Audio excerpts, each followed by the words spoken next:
ಆರಾಧ್ಯ ನಿದ್ರೆಗೆ ಜಾರ್ಕೊಂಡ್ಳು. ಹಾಗೆ ಮಲಗಿದ್ದು. ಆರಾಧ್ಯ ನಿದ್ರೆಯಿಂದ ಹೇಳುವಷ್ಟರಲ್ಲಿ ಕತ್ತಲಾಗಿತ್ತು. ಎದ್ದು ಕಣ್ಣು ಉಜ್ಕೊಳ್ತಾ ಇದ್ರು. ನೋಡಿದ ಆರಾಧ್ಯಳಿಗೆ ವಿಂಡೋ ಹತ್ರ ನಿಂತು ಹೊರಗಡೆ ನೋಡ್ತಾ ಕಾಣಿಸ್ತಾ ಅಧಿರಾಜ್ ವರ್ಮ. ನೀವು ಬಂದು ಎಷ್ಟು ಹೊತ್ತಾಯಿತು ಅಂತ ಕಳಿಸ್ತಾ ಮಂಪರ್ನಲ್ಲಿದ್ದ ಧ್ವನಿಯಲ್ಲಿ ಕೇಳಿದ್ಲು ಆರಾಧ್ಯ. ಅವಳ ಕಡೆ ತೀಕ್ಷ್ಣವಾಗಿ ನೋಡ್ತಾ ಫಸ್ಟ್ ಡಿನ್ನರ್ ಮಾಡುವಂತೆ ಅಂತ ಆರ್ಡರ್ ಮಾಡ್ದ ಅಧಿರಾಜ್ ವರ್ಮ. ಅಷ್ಟೊತ್ತಿಗಾಗಲೇ ಹಸಿವಾಗಿದ್ದರಿಂದ ಆ ಫುಡ್ ತಿನ್ನೋದಕ್ಕೆ ಶುರು ಮಾಡಿದ್ಲು ಆರಾಧ್ಯ.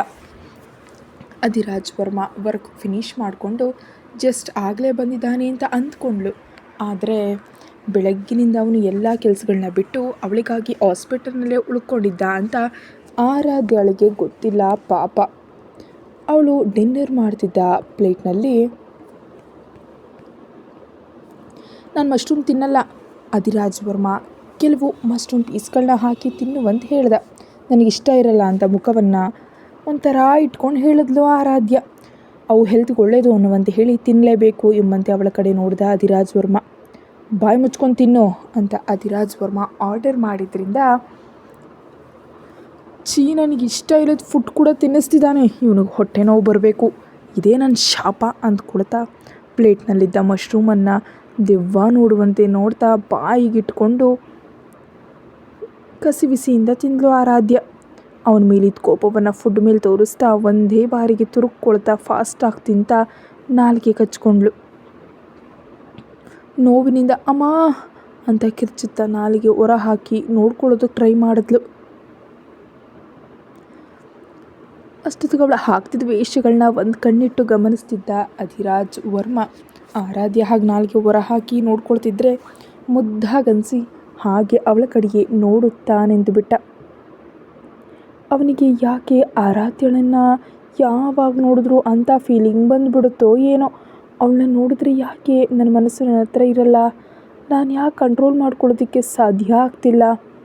ಏನೇ ಸ್ಥಾನದಲ್ಲಿದ್ದವ್ರನ್ನಾದರೂ ಒಂದೇ ಮಾತಿಗೆ ಗಡಗಡ ನಡಗಿಸೋ AVR ಈ ಹುಡುಗಿಗೆ ಮಾತ್ರ ಯಾಕೆ ಮೆಲ್ಟಾಗಿ ಹೋಗ್ತಿದ್ದಾನೆ.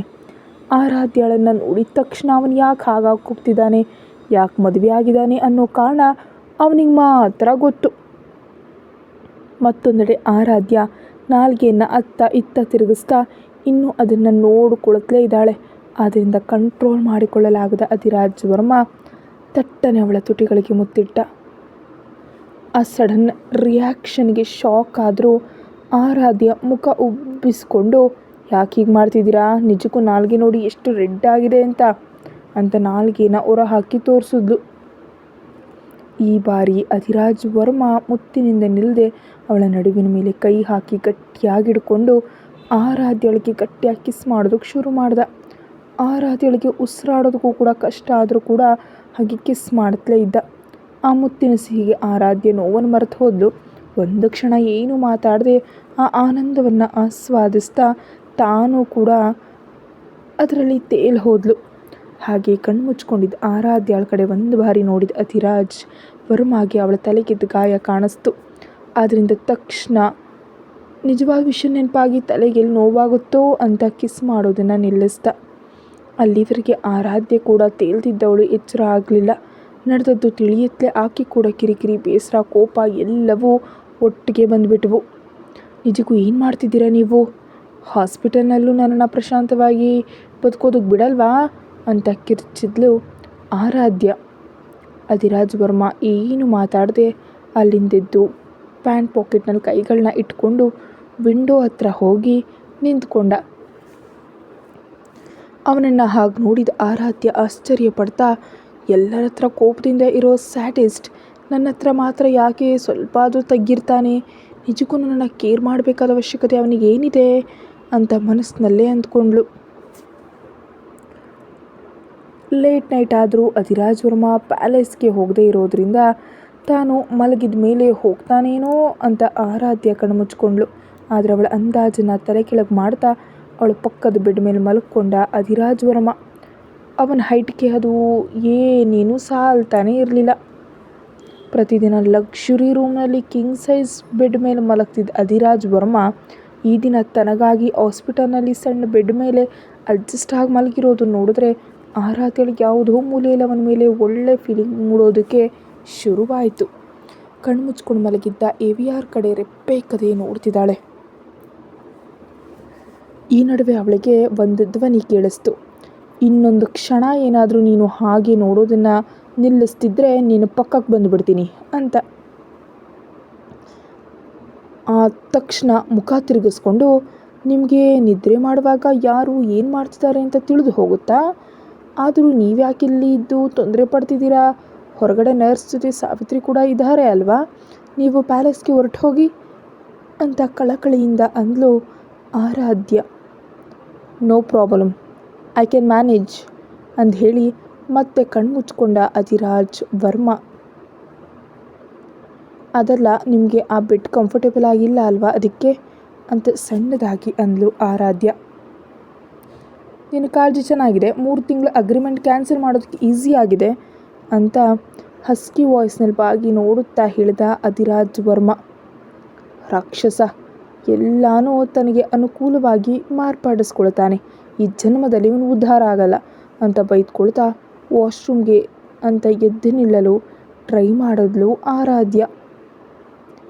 ಅವಳು ಏಳುವುದನ್ನು ನೋಡಿದ ಅಧಿರಾಜ್ ವರ್ಮ ತಕ್ಷಣ ಬಂದು ಅವಳನ್ನು ಎತ್ಕೊಂಡು ವಾಶ್ರೂಮ್ ಹತ್ರ ತಂದುಬಿಟ್ಟ. ನಾನು ನಡಿಬಲ್ಲೆ, ನನ್ನ ಪರ್ಮಿಷನ್ ಇಲ್ಲದೆ ಯಾಕೆ ಎತ್ಕೊಂಡ್ರಿ? ನಾನೇ ನಿಮ್ಮನ್ನು ಹೆಲ್ಪ್ ಕೇಳಿಲ್ಲ ತಾನೇ ಅಂತ ರೋಷದಿಂದ ಕೇಳಿದ್ಲು ಆರಾಧ್ಯ. ಅದೇನು ಲೆಕ್ಕಿಸ್ಕೊಳ್ಳದೆ ಅಧಿರಾಜ್ ವರ್ಮ, ಒಳಗಡೆ ಕೂಡ ಕರ್ಕೊಂಡು ಹೋಗಬೇಕಾ ಅಂತ ಕೇಳ್ದ. ಆ ಮಾತಿಗೆ ಆರಾಧ್ಯ ಬಾಯಿ ಮುಚ್ಕೊಂಡು ಒಳಗಡೆ ಹೋದ್ಲು. ಮತ್ತವಳನ್ನು ಬೆಡ್ ಮೇಲೆ ಮಲಗಿಸಿ ತನ್ನ ಬೆಡ್ ಹತ್ತಿರ ಹೋದ ಅಧಿರಾಜ್ ವರ್ಮ. ಆದರೆ ತನ್ನ ಪರ್ಮಿಷನ್ ಇಲ್ಲದೆ ಲಿಫ್ಟ್ ಮಾಡಿದ ಅಂತ ಪಕ್ಕದಲ್ಲಿದ್ದ ಗಾಜಿನ ಗ್ಲಾಸನ್ನು ಅಧಿರಾಜ್ ವರ್ಮ ಮೇಲಕ್ಕೆ ಫೋರ್ಸಾಗಿ ಎಸೆದ್ಲು ಆರಾಧ್ಯ. ಅದು ನೇರವಾಗಿ ಅವನ ಮೊಣಕೈಗೆ ತಗಲಿ ಕೆಳಗೆ ಬಿದ್ದು ಜೋರಾಗಿ ಶಬ್ದ ಮಾಡ್ತಾ ಒಡೆದು ಹೋಯಿತು.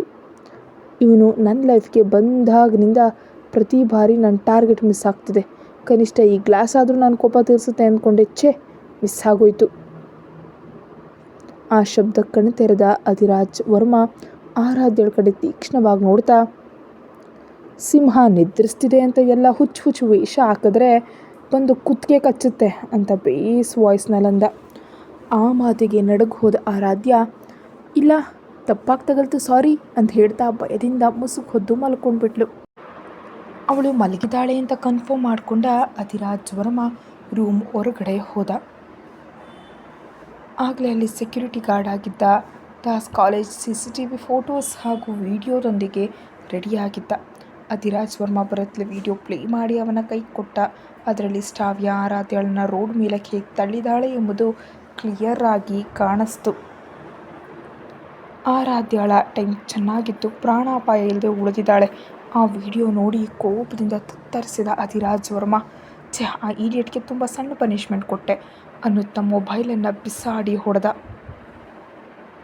ಹಾಸ್ಪಿಟಲ್ನಿಂದ ಮನೆಗೆ ಹೋದ ಶ್ರಾವ್ಯಳನ್ನು ಕನಿಷ್ಠ ವಾಚ್ಮ್ಯಾನ್ ಕೂಡ ಗುರುತಿಸಲಿಲ್ಲ. ಹೊರಟು ಹೋಗುವಂತ ಗದರಿಸಿದ್ನೇ ಹೊರತು ತನ್ನ ಮೊಬೈಲ್ನಿಂದ ಅವನ ಮೊಬೈಲ್ಗೆ ರಿಂಗ್ ಕೊಟ್ಟು ತಾನೇ ಶ್ರಾವ್ಯ ಅಂತ ಕನ್ಫರ್ಮ್ ಮಾಡಿದ ಮೇಲೆ ಒಳಗಡೆ ಕಳಿಸ್ದ. ಕೆಂಪಗಾಗಿದ್ದ ಕೆನ್ನೆಗಳೊಂದಿಗೆ ಉಬ್ಬೋಗಿದ ಮುಖದಿಂದ ಪೂರ್ತಿಯಾಗಿ ರೂಪುರೇಷೆಗಳು ಬದಲಾಗಿದ್ದವು. ಭಯಂಕರವಾಗಿ ಕಾಣಿಸ್ತಿದ್ದ ಮಗಳನ್ನು ನೋಡಿದ ತಾಯಿ ಮಲ್ಲೇಶ್ವರಿ ಶಾಕ್ ಆದ್ಲು. ಅಯ್ಯೋ ತಾಯಿ, ಏನಾಯ್ತಮ್ಮ? ನಿನ್ನನ್ನು ಹೀಗೆ ಮಾಡಿದ್ದು ಯಾರು ಅಂತ ಗಟ್ಟಿಯಾಗಿಡಿದು ಕೇಳ್ತಿದ್ದ ತಾಯಿಯನ್ನು ಲೆಕ್ಕಿಸ್ಕೊಳ್ಳದೆ ರೂಮ್ ಒಳಗೆ ಹೋಗಿ ಬಿಕ್ಕಿ ಬಿಕ್ಕಿ ಅಳೋದಕ್ಕೆ ಶುರು ಮಾಡಿದ್ಲು ಶ್ರಾವ್ಯ. ಕ್ಷಣಕ್ಕೂ ಅವಳ ಅಳು ಹೆಚ್ಚಾಗ್ತಿರೋದ್ರಿಂದ ಮಲ್ಲೇಶ್ವರಿ ತಡ್ಕೊಳ್ಳಲಾಗದೆ ಬಾಗಿಲನ್ನು ಗಟ್ಟಿಯಾಗಿ ಬಡಿತಾ, ಅಮ್ಮ ಶ್ರಾವ್ಯ, ಡೋರ್ ಓಪನ್ ಮಾಡಮ್ಮ, ಏನು ನಡೆದಿದೆ ಅಂತ ಹೇಳಿದ್ರೆ ಹೇಗೆ ತಿಳಿಯುತ್ತಮ್ಮ? ಶ್ರಾವ್ಯ, ಓಪನ್ ಮಾಡು ಡೋರ್ ಅಂತ ಹೊರಗಿನಿಂದ ಮಲ್ಲೇಶ್ವರಿಯವರ ಆತರದಿಂದ ಕೇಳಿದ್ರು. ಆದರೆ ಶ್ರಾವ್ಯಳಿಂದ ಯಾವುದೇ ಆನ್ಸರ್ ಬರಲಿಲ್ಲ. ಪ್ಲೀಸ್ ಶ್ರಾವ್ಯ, ನನ್ನ ತಾಯಿ ಅಲ್ವಾ, ಈ ಅಮ್ಮನ ಮಾತು ಕೇಳಿ ಓಪನ್ ಮಾಡಮ್ಮ, ನಿನ್ನ ಹಾಗೆ ನೋಡ್ತಿದ್ರೆ ನನಗೆ ಭಯ ಆಗ್ತಿದೆ ಅಂತ ಹೊರಗಿನಿಂದ ಬೇಡ್ಕೊಂಡ್ರು ಮಲ್ಲೇಶ್ವರಿ. ನನ್ನ ಸ್ವಲ್ಪ ಹೊತ್ತು ಒಂಟಿಯಾಗಿಬಿಡು ಅಂತ ಒಳಗಿನಿಂದಲೇ ಗಟ್ಟಿಯಾಗಿ ಕಿರ್ಚಿ ಹೇಳಿದ್ಲು ಶ್ರಾವ್ಯ. ನಿನ್ನ ಪರಿಸ್ಥಿತಿ ಏನೂ ಚೆನ್ನಾಗಿಲ್ಲ ತಾಯಿ, ಮುಂಚೆ ಹಾಸ್ಪಿಟಲ್ಗೆ ಹೋಗೋಣ ನಡಿ ಅಂತ ಹೊರಗಿನಿಂದಲೇ ರಿಕ್ವೆಸ್ಟ್ ಮಾಡ್ತಾ ಅಳ್ತಿದ್ದ ತಾಯಿಯನ್ನು ನೋಡಿ ಕರುಣೆ ಪಟ್ಟ ಶ್ರಾವ್ಯ ಮೆಲ್ಲಗೆ ಡೋರನ್ನು ಓಪನ್ ಮಾಡಿದ್ಲು.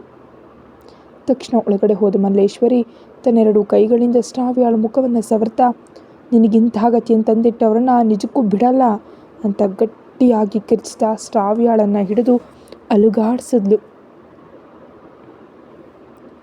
ನಿಜಕ್ಕೂ ಏನು ನಡೀತು? ಮುಖ ಊದಿಸ್ಕೊಂಡು ಅಳ್ತಿದ್ದೆ ಶ್ರಾವ್ಯ. ನಾನೀಗ ಏನು ಹೇಳೋದಕ್ಕಾಗಲ್ಲ, ನನ್ನ ಬಿಟ್ಟುಬಿಡು ಅಂದ್ಲು. ಓಕೆ ಹೇಳಬೇಡಮ್ಮ, ಆದರೆ ಹಾಸ್ಪಿಟಲ್ಗೆ ಹೋಗೋಣ, ನಿನಗೆ ಟ್ರೀಟ್ಮೆಂಟ್ ಅವಶ್ಯಕತೆ ಇದೆ ಅಂತ ಮಗಳನ್ನು ಕೇಳಿದ್ಲು ಮಲ್ಲೇಶ್ವರಿ. ನನಗೆ ಎಲ್ಲಿಗೂ ಹೋಗೋದಕ್ಕೆ ಇಷ್ಟ ಇಲ್ಲ ಅಮ್ಮ, ಈ ಮುಖವನ್ನು ನಾನು ಯಾರಿಗೂ ತೋರಿಸೋದಕ್ಕಾಗಲ್ಲ ಅಂತ ಬಿಕ್ಕಿ ಬಿಕ್ಕಿ ಹತ್ಲು ಶ್ರಾವ್ಯ. ಆಗಲೇ ಮನೆಗೆ ಬಂದ ಕೃಷ್ಣ ಕೋಣೆಯಿಂದ ಯಾವುದೋ ಮಾತುಗಳು ಕೇಳಿಸ್ತಾ ಇರೋದರಿಂದ ಅಲ್ಲಿಗೆ ಬಂದ. ಇಲ್ಲಿ ಏನು ನಡೀತಿದೆ? ಯಾರೀ ಹುಡುಗಿ ಇಷ್ಟೊಂದು ಭಯಂಕರವಾಗಿದ್ದಾಳೆ ಏನು ಅಂತ ಶ್ರಾವ್ಯಾಳ ಕಡೆ ಅಸಹ್ಯವಾಗಿ ನೋಡ್ತಾ ಹೇಳಿದ. ಅವನ ಮಾತುಗಳಿಗೆ ಮಲ್ಲೇಶ್ವರಿ ತತ್ತರಿಸ್ತಾ, ನಿಮ್ಗೆ ಈ ನಡುವೆ ಕಣ್ಣು ಸರಿಯಾಗಿ ಕಾಣಿಸ್ತಿಲ್ಲ ಅನಿಸುತ್ತೆ, ಮಗಳನ್ನು ಕೂಡ ಗುರುಸೋದಕ್ಕಾಗ್ತಾ ಇಲ್ವಾ ಅಂತ ಕೋಪದಿಂದ ಅಂದ್ಲು. ಆ ಮಾತುಗಳಿಗೆ ಕೃಷ್ಣ ಕಿರಿಕಿರಿ ಮಾಡ್ಕೊಳ್ತಾ, ನಿಜಕ್ಕೂ ನಿನಗೇನಾದರೂ ಹುಚ್ಚು ಹಿಡ್ದಿದ್ಯಾ? ನನಗೆ ಶ್ರಾವ್ಯ ಆರಾಧ್ಯ ಇಬ್ಬರೇ ಮಕ್ಕಳಿರೋದು ಅಂತ ಹೇಳಿ ಮಲ್ಲೇಶ್ವರಿ ಕಡೆ ಅನುಮಾನದಿಂದ ನೋಡಿ, ಶ್ರಾವ್ಯ ಅಲ್ಲದೆ ನೀನು ಇನ್ನೊಬ್ಬ ಮಗಳು ಏನಾದರೂ ಇದ್ದಾಳಾ ಅಂತ ಕೇಳ್ದ. ಇನ್ನು ನಿಲ್ಲಿಸಿ ನಿಮ್ಮ ಹುಚ್ಚು ಮಾತುಗಳನ್ನ, ನಿಮ್ಮ ಎದುರಿಗಿರೋದು ಶ್ರಾವ್ಯ ಅಂತ ಮಲ್ಲೇಶ್ವರಿ ಹೇಳಿದ್ದಕ್ಕೆ ಕೃಷ್ಣ ಶಾಕ್ನಿಂದ ಹಾಗೆಯೇ ತಿರುಗ್ದ. ಡ್ಯಾಡಿ, ನಾನು ಡ್ಯಾಡಿ ಅಂತ ಕರೆದ್ಲು ಶ್ರಾವ್ಯ. ಆ ಕರೆಗೆ ಅವಳನ್ನು ಪರೀಕ್ಷಿಸಿದ ಕೃಷ್ಣ ಶ್ರಾವ್ಯಳನ್ನು ಗುರುತಿಸಿ ಟೆನ್ಷನ್ ಪಡ್ತಾ, ಶ್ರಾವ್ಯ ನೀನಿನಮ್ಮ ಹೀಗಾಗೋಗಿದೆಯಾ? ಏನಾಯಿತು? ಏನು ನಡೀತು?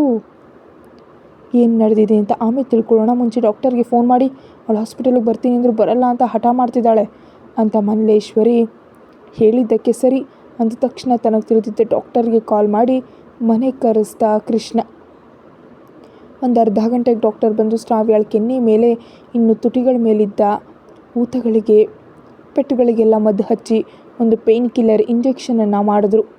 ನಂತರ ಕೃಷ್ಣನ ಕಡೆ ತಿರುಗಿ, ಆ ಪೆಟ್ಟುಗಳ ಪ್ರಭಾವ 1 ವಾರದವರೆಗೂ ಇರುತ್ತೆ, ನೋವಿನ ಕಾರಣ ಅವಳು ಹೆಚ್ಚು ಮಾತನಾಡದೇ ಇರಬಹುದು, ತಿನ್ನೋದು ಕೂಡ ಕಷ್ಟವಾಗುತ್ತೆ, ಹೆಚ್ಚಾಗಿ ಅವಳಿಗೆ ಲಿಕ್ವಿಡ್ ಕೊಡಿ, ನಾಳೆ ಬೆಳಗ್ಗೆಗೆ ನೋವು ಹೆಚ್ಚಾದರೆ ಹಾಸ್ಪಿಟಲ್ಗೆ ಕರ್ಕೊಂಡು ಹೋಗಿ, ಈ ಟ್ಯಾಬ್ಲೆಟ್ಸ್ ತರಿಸಿ ಬಳಸಿ ಅಂತ ಪ್ರಿಸ್ಕ್ರಿಪ್ಷನ್ ಅವನಿಗೆ ಕೊಟ್ಟು ಹೊರಟು ಹೋದರು. ಡ್ರೈವರ್ನ ಬರ ಹೇಳಿ ಆ ಟ್ಯಾಬ್ಲೆಟ್ಸ್ ತರೋದಕ್ಕೆ ಹೇಳಿ ಫ್ರೆಶ್ ಅಪ್ ಆಗಲು ಹೋದ ಕೃಷ್ಣ. ಅವನು ಹಾಗೆ ಹೋಗುತ್ತಲೇ ಮಲ್ಲೇಶ್ವರಿ ಮಗಳ ಪಕ್ಕ ಕೂತು, ಈಗಲಾದರೂ ಹೇಳಮ್ಮ ನಿನ್ನನ್ನು ಹೀಗೆ ಮಾಡಿದ್ಯಾರು ಅಂತ ಆತುರದಿಂದ ಕೇಳಿದ್ಲು. ಶ್ರಾವ್ಯ ಒಂದೇ ಬಾರಿಗೆ ತಾಯಿಯನ್ನು ಅಪ್ಕೊಳ್ತಾ ಗಟ್ಟಿಯಾಗಿ ಅಳೋದಕ್ಕೆ ಶುರು ಮಾಡಿದ್ಲು. ಮಲ್ಲೇಶ್ವರಿ ಅವಳನ್ನು ಸಮಾಧಾನ ಮಾಡ್ತಾ, ಏನಾಯಿತು ಹೇಳಮ್ಮ ಅಂತಂದ್ಲು. ನನಗೆ ಈ ಗತಿ ತಂದಿಟ್ಟಿದ್ದು ಅಧಿರಾಜ್ ವರ್ಮಾ ಅಂತ ಸಪ್ಪಾಗಿ ಹೇಳಿದ್ಲು ಶ್ರಾವ್ಯ.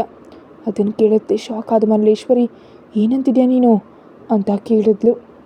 ಶ್ರಾವ್ಯ ಆ ದಿನ ನಡೆದ ವಿಷಯನೆಲ್ಲ ತಾಯಿಗೆ ಅಕ್ಷರ ಸಹ ಒಂದು ಪದಾನೂ ಬಿಡದೆ ಹೇಳಿದ್ಲು.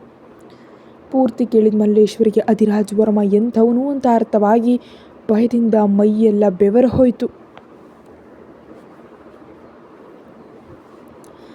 ಇದು ಹೀಗಿರಲಾಗಿ ರಾಜೇಂದ್ರ ಇರೋ ಪ್ಯಾಲೇಸ್ನಲ್ಲಿರೋ ಶ್ರಾವಣಿ ಗಿಡಗಳನ್ನ ಸೀರಿಯಸ್ ಆಗಿ ನೋಡ್ತಾ ಏನೋ ಆಲೋಚಿಸ್ತಿದ್ದಾಳೆ. ಇಷ್ಟರಲ್ಲಿಗೆ ಸೂಪ್ ತೆಗೆದುಕೊಂಡು ಬಂದಳು. ಆ ಮನೆಯಲ್ಲಿ ಎಷ್ಟೋ ವರ್ಷಗಳಿಂದ ನಂಬಿಕಸ್ಥಳ ಕೆಲಸ ಮಾಡ್ತಾ ಇರುವಂತಹ ಗಂಗಾ.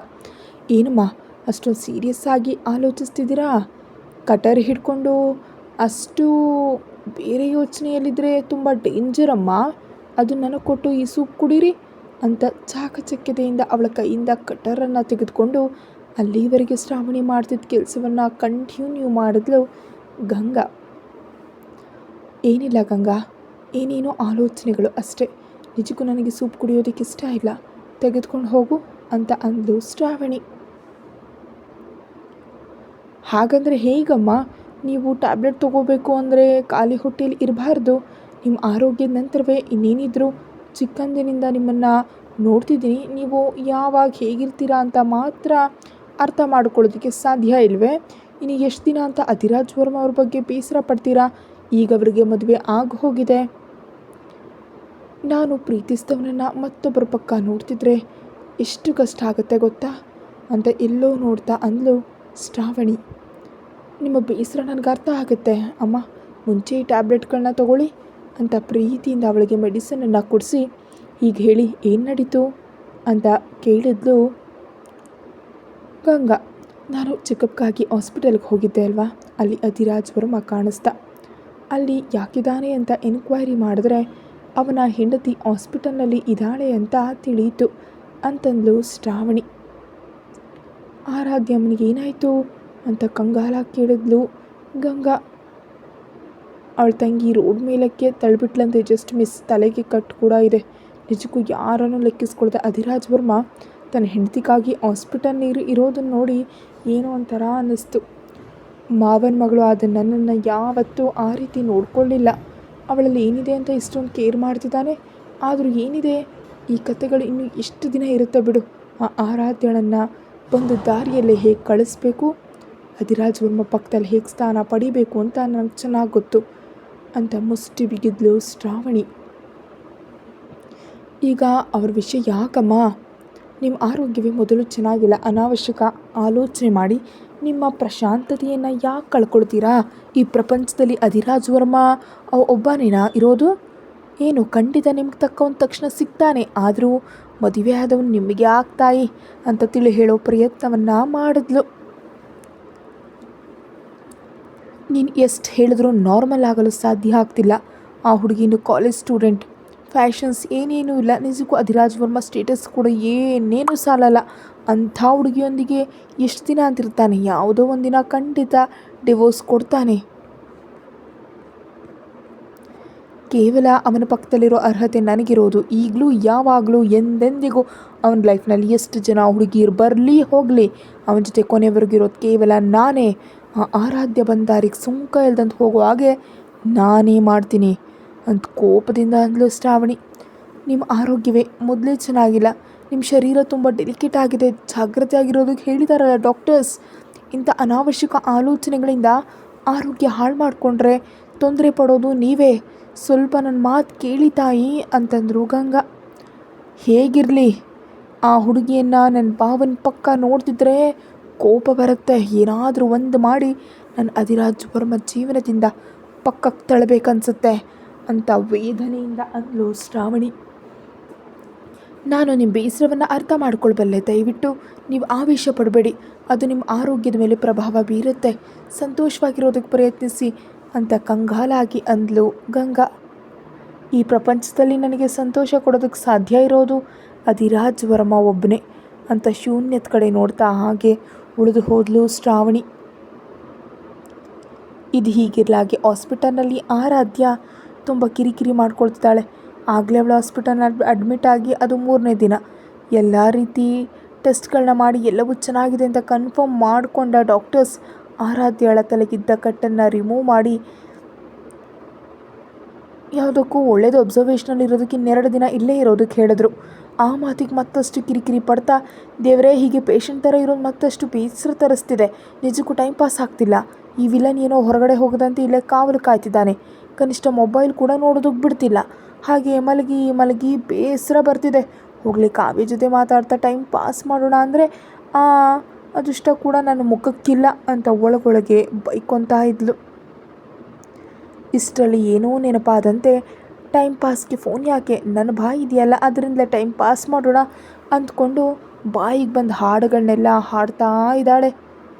ಇಷ್ಟರಲ್ಲಿ ಅವಳಿಗೆ ಒಂದು ಡೈಲಾಗ್ ನೆನಪಿಗೆ ಬಂತು. ಆ ಡೈಲಾಗ್ಗೆ ನಮ್ಮ ಸಿಚುಯೇಷನ್ ಚೆನ್ನಾಗಿ ಸೂಟ್ ಆಗುತ್ತೆ ಆರಾಧ್ಯ, ಹೇಳ್ಕೊಂಡು ಆನಂದಿಸು ಅಂತ ತನಗೆ ತಾನೇ ಉತ್ಸಾಹ ತುಂಬಿಕೊಳ್ತಾ ತರಿ ಎತ್ತಿ ಸೀಲಿಂಗ್ ಕಡೆ ನೋಡ್ತಾ, ದೇವ್ರೇ, ಓ ಒಳ್ಳೆ ದೇವ್ರೇ, ತಿನ್ನಲು ತಿಂಡಿ ಕೊಟ್ಟೆ, ಕುಡಿಯೋದಕ್ಕೆ ಒಳ್ಳೆ ನೀರು ಕೊಟ್ಟೆ, ಆದರೆ ಮಲ್ಕೋದಕ್ಕೆ ಹಾಸ್ಪಿಟಲ್ ಬೆಡ್ ಯಾಕೆ ಕೊಟ್ಟೆ?